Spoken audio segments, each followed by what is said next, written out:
Bonjour, aujourd'hui on va corriger l'épreuve du français pour la section sport. C'est la session principale de l'an 2020. Je vous conseille toujours de ne pas commencer par lire le texte, mais plutôt de commencer par lire les questions de compréhension. Je vous dis pourquoi, parce que les questions de compréhension vous aident à comprendre le sens global du texte, même si vous allez éprouver quelques difficultés. Donc ça facilite la compréhension globale du texte.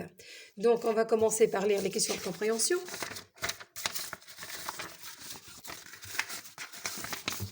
Voilà. Première question, pour quelle raison la narratrice éprouve-t-elle un sentiment de honte? Relevé dans le premier paragraphe deux indices qui le montrent. Donc, à travers la première question, on comprend très bien qu'il s'agit d'une narratrice. Donc, le narrateur, c'est une femme. Donc, elle éprouve un sentiment de honte, de dégradation, d'indignité. On va voir pourquoi. Et pour justifier notre réponse, on va dégager deux éléments, deux indices du texte. Qu'est-ce qui caractérise la mère de la narratrice? Justifiez votre réponse par une phrase du texte. Donc, la deuxième question nous permet de comprendre, de conclure, de constater que la narratrice va parler de sa mère. 3. Que représente le foot pour la narratrice? Donc la narratrice, elle a une position vis-à-vis du foot. On va voir, on va la découvrir en lisant le texte. Bien sûr, on n'oublie pas qu'il s'agit d'une preuve destinée à des bacheliers de la section sport. 4. Quel sentiment la narratrice éprouve-t-elle une fois sur le terrain? Donc c'est la narratrice qui est footballeuse, qui est joueuse de football. Identifier et nommer deux procédés d'écriture qui mettent en lumière ce sentiment. On va dégager deux procédés d'écriture et bien sûr il faut les nommer. Donc, pour montrer que le sentiment, pour mettre en valeur le sentiment éprouvé par la narratrice. Maintenant, on va revenir au texte pour le comprendre. Le lire d'abord pour le comprendre. Donc, on va le lire et essayer de le comprendre. Bien sûr, lorsqu'on trouve des mots expliqués, il faut se référer au fur et à mesure à l'explication pour comprendre le texte. Donc, voilà le texte. Je n'ai jamais parlé de ma vie autour de moi parce que je n'avais honte à l'époque. Je me disais, les autres ont un super papa, alors que moi, je dois supporter un père alcoolique. Donc voilà la honte. Elle a honte, elle a un sentiment d'indignité, de dégradation, parce qu'elle a un père alcoolique. C'est un père débauché, c'est un père corrompu. Il est de mauvaise conduite. Donc, il est un père alcoolique, violent. Donc, voilà un indice textuel. Ça a été très dur de grandir avec cette figure paternelle déficiente. Figure paternelle déficiente, c'est-à-dire imparfaite, pleine de défauts. Donc, voilà un deuxième indice textuel qui montre que le père de la narratrice est quelqu'un de mauvais. Donc, de vivre avec cette image-là qui m'a longtemps hantée. Donc, c'est une obsession. Donc, elle ne peut pas oublier en aucun moment que son père est alcoolique, que son père est violent, qu'il est déficient, qu'il est corrompu, débauché. Tout en essayant de me construire dans ce cadre familial, pour le moins singulier, avec un père défaillant. Voilà, un troisième indice, un père défaillant. Une maman qui se décarcasse. Décarcasse, c'est-à-dire faire de gros efforts. Donc, la mère, c'est une mère qui s'efforce. On va voir pourquoi. Donc, elle fait des efforts pour aller travailler et tenir le foyer à bout de bras. Donc, c'est une femme qui travaille. Elle tient le foyer et la maison. C'est elle qui répond aux besoins de la maison. Donc, c'est une mère responsable sur laquelle on peut compter. Une sœur qui essaie de s'en sortir dans ses études. Donc, sa sœur, elle s'intéresse à ses études. Et moi, qui ne savais rien faire d'autre que jouer au foot. Donc, la narratrice, elle est footballeuse. Pour ma mère, ça n'a pas dû être simple tous les jours. Quand je sortais le soir, elle me disait toujours, je veille tant que je n'entendrai pas le bruit des escaliers. Donc la mère ne dort pas jusqu'à le retour de sa fille. Elle ne dormait jamais tant que je n'étais pas rentrée. Même lorsqu'il était 3-4 heures de matin et qu'il fallait qu'elle se lève 2 heures plus tard pour aller travailler. Maintenant que je suis maman, donc aujourd'hui elle est mariée, la narratrice elle a des enfants, je réalise, c'est-à-dire je comprends ce que je lui infligeais. Petits enfants, petits soucis, grands enfants, grands soucis. Le foot, c'était en fait mon exutoire. Voilà, exutoire, défoulement, c'est-à-dire une échappatoire, moyen pour oublier les soucis de la réalité, les ennuis de la vie. C'était mon moment de liberté, mon instant plaisir, une parenthèse où je n'avais de compte à rendre à personne. Dès que je mettais mes chaussures, je ne pensais plus à rien. Plus à rien que si je faisais un ressatin. C'est un mot anglais qui veut dire redémarrage. Donc, c'est un tremplin qui la pousse vers l'avant.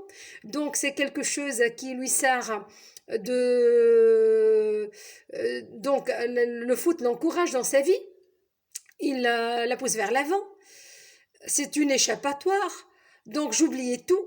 j'étais bien dans mon élément sur le terrain, je galopais. Normalement, on utilise l'expression galoper pour les chevaux, donc pour vous montrer la vitesse.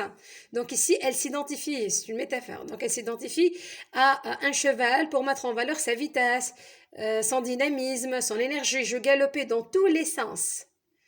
Une vraie pile électrique, un générateur électrique, c'est-à-dire elle a trop de charge. Elle est très énergique. Je donnais tout.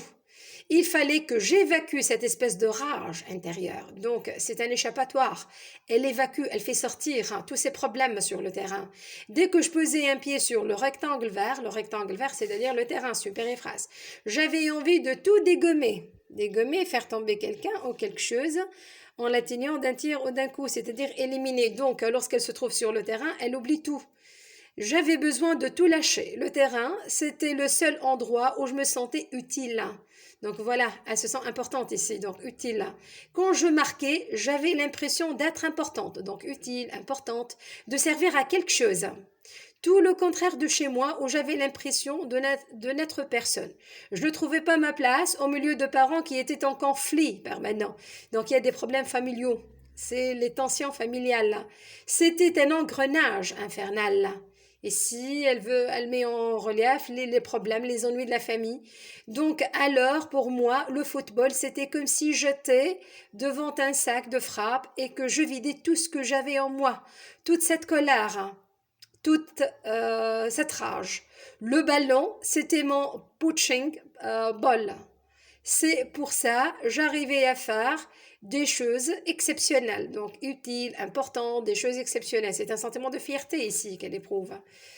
Hum, C'est pour ça que je réussissais à dribbler, je réussissais 3 joueuses puis à mettre un but en pleine lucarne. C'est pour ça que j'ai cette détermination et ce caractère à ne jamais rien lâcher. Mon père me disait tout le temps que j'étais mauvaise, que je ne ferais jamais rien de ma vie sans le vouloir. Il m'a rendue plus forte. Donc voilà, dans le texte, la narratrice, c'est une joueuse de football, c'est une footballeuse. Elle était passionnée par le foot, c'est une échappatoire, un exutoire. Elle lui permet d'oublier les problèmes de la famille, les tensions entre son père et sa mère. Son père lui fait honte à cause de sa conduite. Il est alcoolique, il est violent, il est débauché, il est corrompu. Sa mère, tout au contraire, c'est une mère forte, responsable. Elle fait tout pour répondre aux besoins de la famille. Elle s'intéresse à ses enfants. Donc, on va répondre maintenant aux questions de compréhension.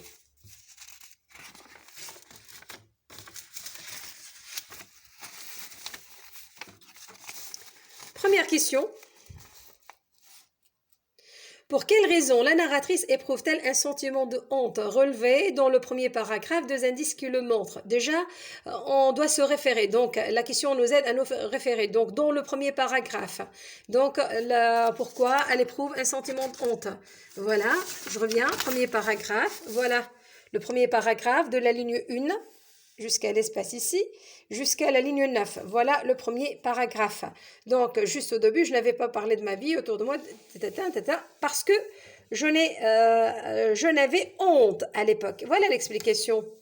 Les autres ont un super papa, alors que moi, je dois supporter un père alcoolique, violent. Voilà un indice. De grandir avec cette figure paternelle déficiente. Deuxième indice. De vivre avec cette image-là qui m'a longtemps hantée, tout en essayant de m'en construire, etc. Pour le moins singulier, avec un père défaillant. Donc voilà 3 indices textuels. On va choisir 2 figures paternelles déficientes. Père défaillant, père alcoolique et violent. Donc la narratrice a honte à cause de son père. Donc, bien sûr, je vous donne un exemple de réponse. On peut dire elle a honte à cause de son père qui est alcoolique et violent, à cause de la corruption, à cause de la débauche de son père, à cause de la conduite de son père. Donc, voilà un exemple de réponse.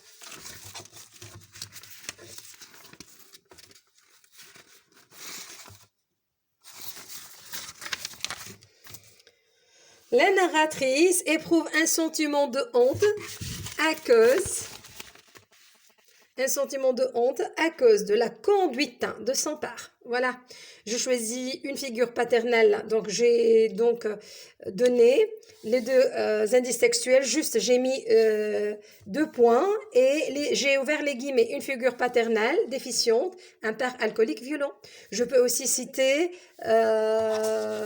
donc il y a aussi un troisième indice que j'ai déjà donné. On peut l'admettre. Donc, il faut donner deux indices, hein, pas trop. Hein. Pourquoi? Pour gagner du temps. Donc, voilà, un père défaillant. Je peux mettre un père défaillant, figure paternelle déficiente, ou bien un père alcoolique et violent. Donc pour moi, j'ai choisi. Donc la narratrice, voilà, exprime un sentiment de honte à cause de la conduite de son père, une figure paternelle déficiente, un père alcoolique violent. Question 2. Qu'est-ce qui caractérise la mère de la narratrice? Justifiez votre réponse par une phrase du texte. Bien sûr, la réponse à cette question vient juste après la réponse à la première. Donc, il y a une logique. Hein. On suit le cheminement sémantique du texte. On suit l'ordre des idées du texte. Donc, voilà, une mère. Donc, voilà, une mère qui se décarcasse, c'est-à-dire qui fournit des efforts pour aller travailler et tenir le foyer à bout de bras. Voilà la phrase. Une maman qui se décarcasse pour aller travailler et tenir le foyer à bout de bras. Donc, comment est-elle cette mère? C'est une mère responsable. C'est une mère qui mène une vie pénible, une vie difficile. Elle cherche à concilier le travail et les besoins de la famille. C'est elle qui répond, qui satisfait les besoins de la famille. Donc, c'est une mère sur laquelle on peut compter. Voilà. Exemple, bien sûr, de réponse. On peut dire les mêmes choses, mais de façon différente. Voilà un exemple.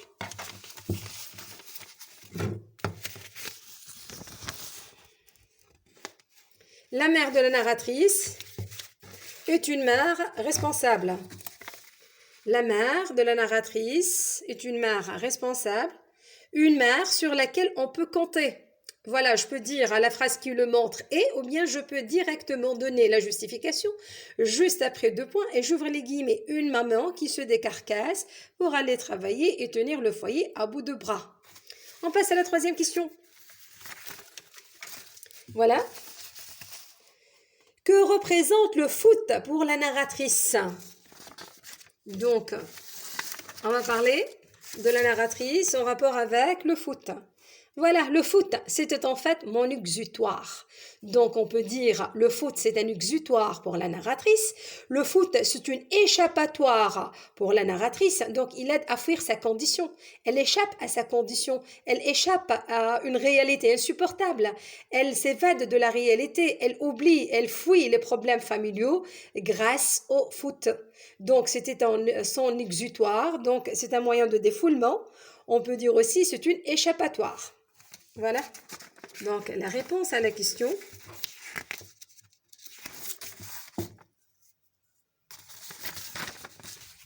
Voilà.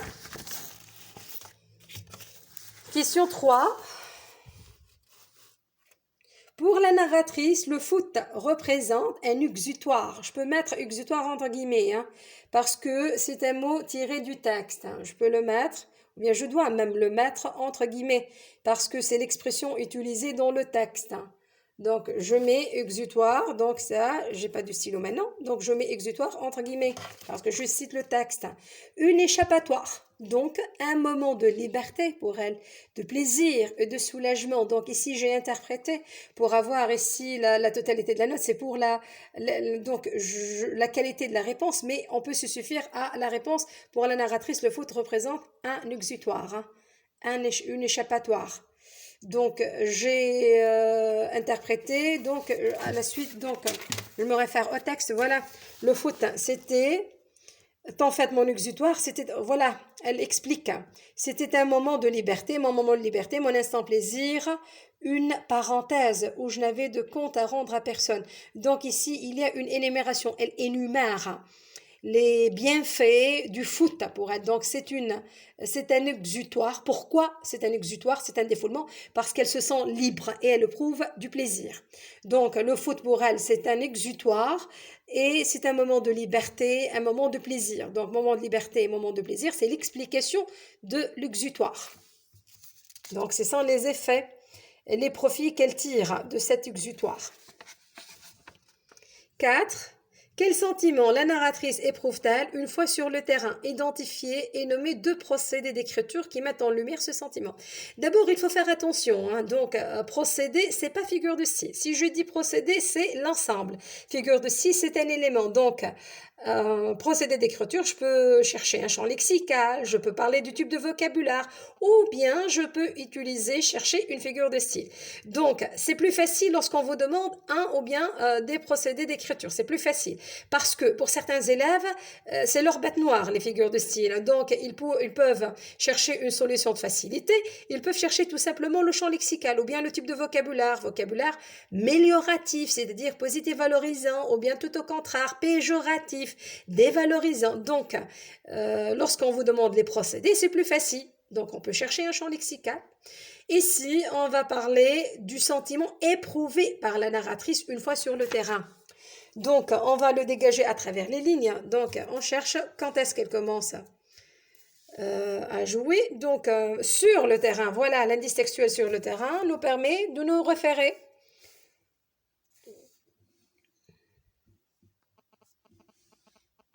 Voilà. Sur le terrain, je galopais dans tous les sens.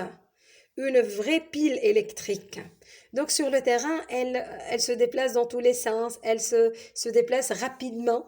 Donc elle s'identifie à un cheval ici, c'est une métaphore. Je galopais dans tous les sens. Une vraie pile, c'est aussi une métaphore pour montrer qu'elle a de l'énergie, qu'elle se sent libre. Donc, elle fait tout, elle s'exprime sur le terrain, elle échappe à ses problèmes sur le terrain. Donc, elle évacue toute son énergie, toute sa rage. Euh, Encore, pour montrer le sentiment qu'elle éprouve. Donc, je galopais dans tous les sens, une vraie pile, c'est une métaphore. Encore, on cherche, on cherche. Donc ici, elle parle de sa force, je galopais sur le terrain. Voilà. C'était le seul, à la ligne 20, c'était le seul endroit où je me sentais utile. Donc voilà le mot utile. Quand je marquais, j'avais l'impression d'être importante. Deuxième expression, importante. De servir à quelque chose. 3. Servir à quelque chose. C'est le contraire, j'avais l'impression de n'être personne, je ne trouvais pas ma place au milieu de parents qui étaient en conflit permanent, etc.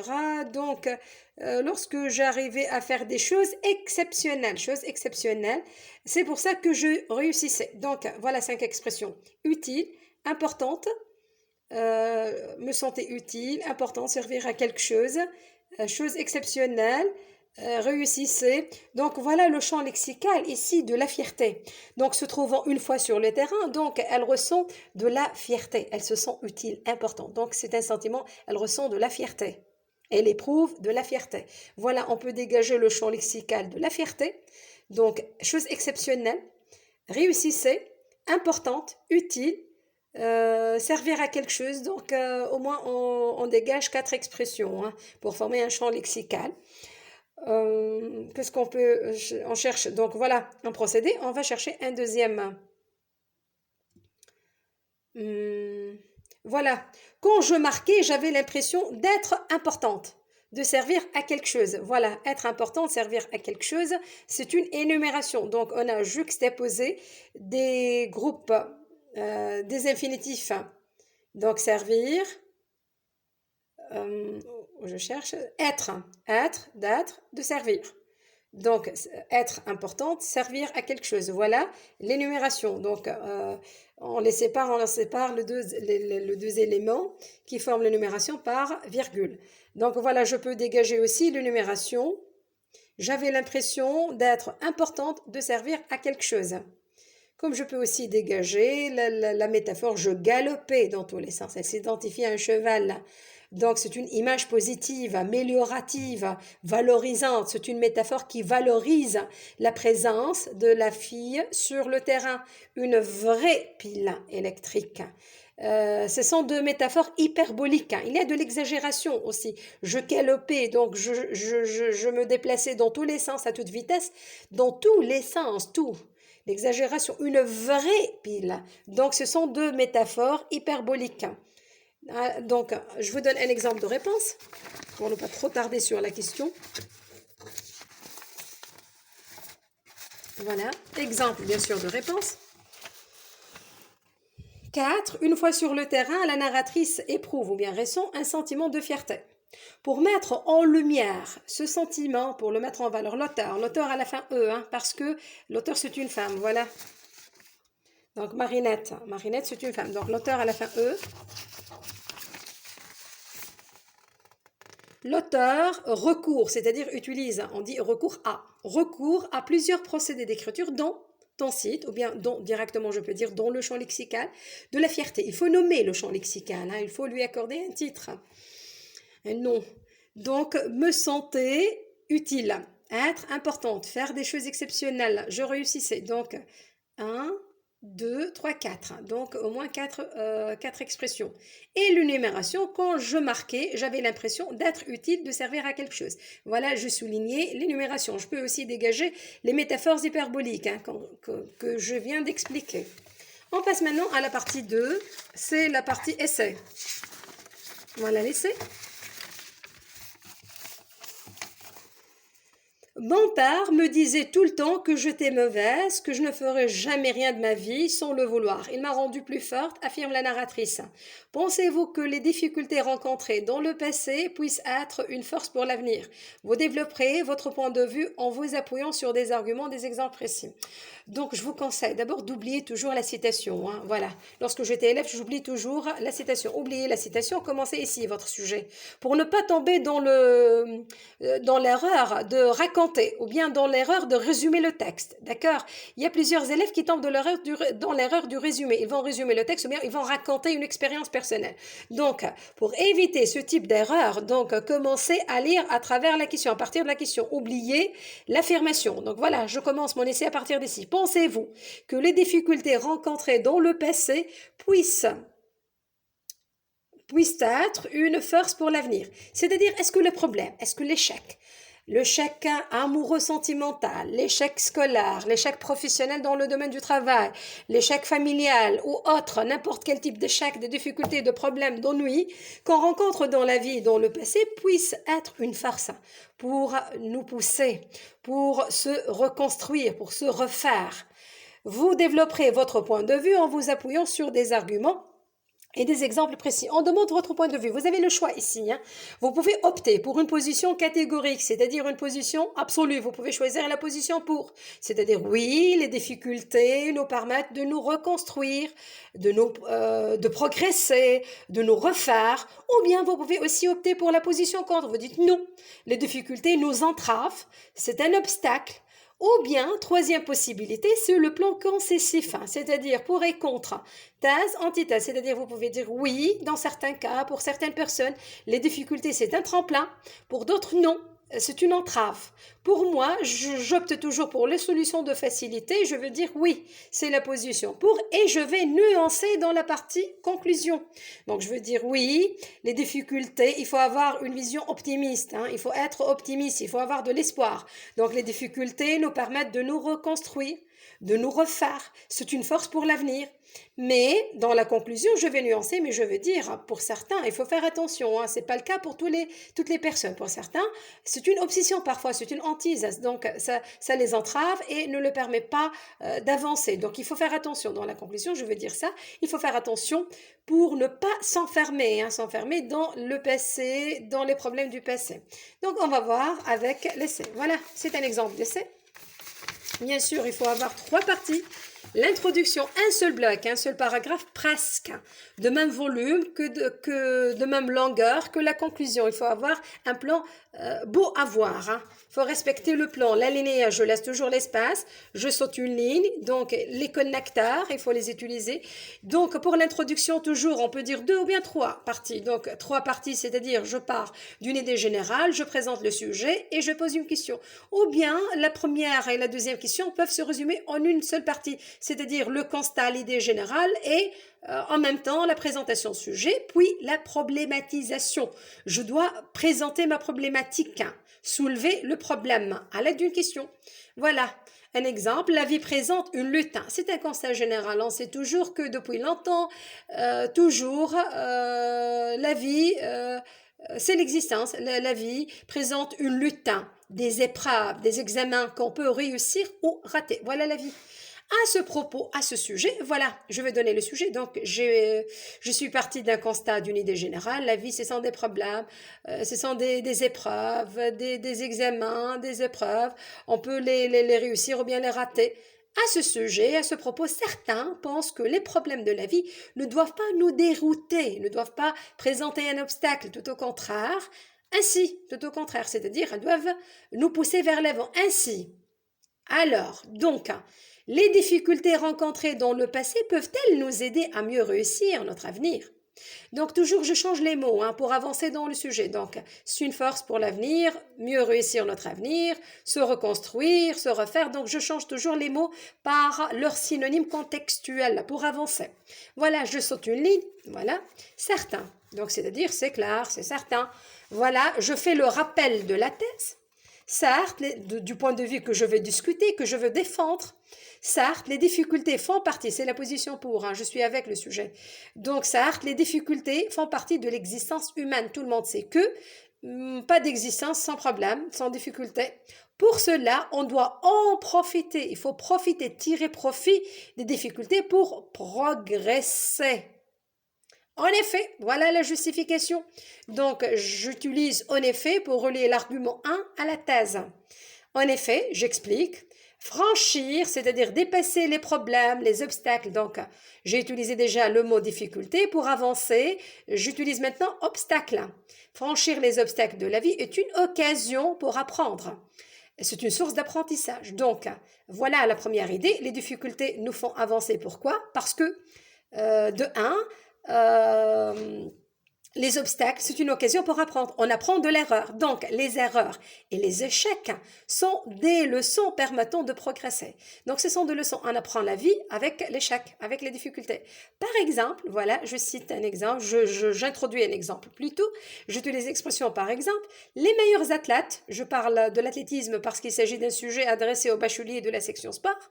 Les meilleurs athlètes apprennent de leurs échecs et vous savez ça très bien. Bien sûr, si j'échoue, il ne faut pas lâcher les mains, donc il faut plutôt reprendre et tenter sa chance une deuxième, troisième et jusqu'à ce qu'on obtienne le succès et la victoire. En outre, de plus ici, j'ai utilisé le connecteur en outre pour additionner, pour ajouter un deuxième argument lorsqu'on affronte des problèmes, c'est-à-dire lorsqu'on se trouve face à des problèmes. Donc j'ai utilisé difficulté, obstacle, problème, je change toujours de mot, d'expression pour avancer. On dit dépasser. Donc, en outre, lorsqu'on affronte des problèmes, on doit dépasser notre tristesse. C'est tomber pour mieux se relever. Au lieu de vouloir oublier le passé, il faut l'accepter pour mieux réussir sa vie. Donc, la première idée, c'est que l'erreur, c'est une source d'apprentissage. Deuxième idée, il ne faut pas s'enfermer dans la tristesse de l'échec. Non, il faut confronter l'échec, il faut l'accepter pour se lancer un défi, pour mieux réussir. Donc, on lance un défi. Donc, on dit, voilà, j'ai échoué, maintenant je dois réussir. C'est un défi. C'est un challenge. Donc, tel est le cas du nageur. Voilà, j'introduis un exemple. J'utilise l'expression tel est le cas du nageur tunisien le plus titré, Oussama Mellouli. Donc, l'échec de Sydney 2000. Donc, il a échoué. Il a eu la 43e place aux Jeux Olympiques de Sydney 2000. Ne l'a pas empêché d'être le sportif tunisien le plus médaillé aux Jeux Olympiques. Donc, il a échoué au Sydney de l'an 2000, mais cela n'a pas empêché Oussama Mellouli de reprendre, d'apprendre. Donc, il apprend de son échec et il dépasse son échec, il dépasse sa tristesse, il tombe pour mieux se relever. De plus, c'est la troisième idée, troisième argument, le souci de la vie. Donc, on a utilisé les problèmes, on a utilisé les obstacles, on a utilisé les difficultés. Maintenant, j'ai utilisé les soucis de la vie.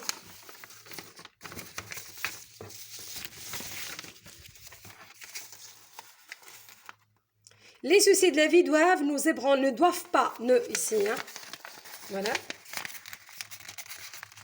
Donc ici. Donc je vous dis ne. Les épreuves, les ennuis, les soucis de la vie ne doivent pas, ne doivent pas nous ébranler. nous perturber, nous faire perdre l'équilibre, il faut garder confiance en soi. Il faut garder confiance en soi.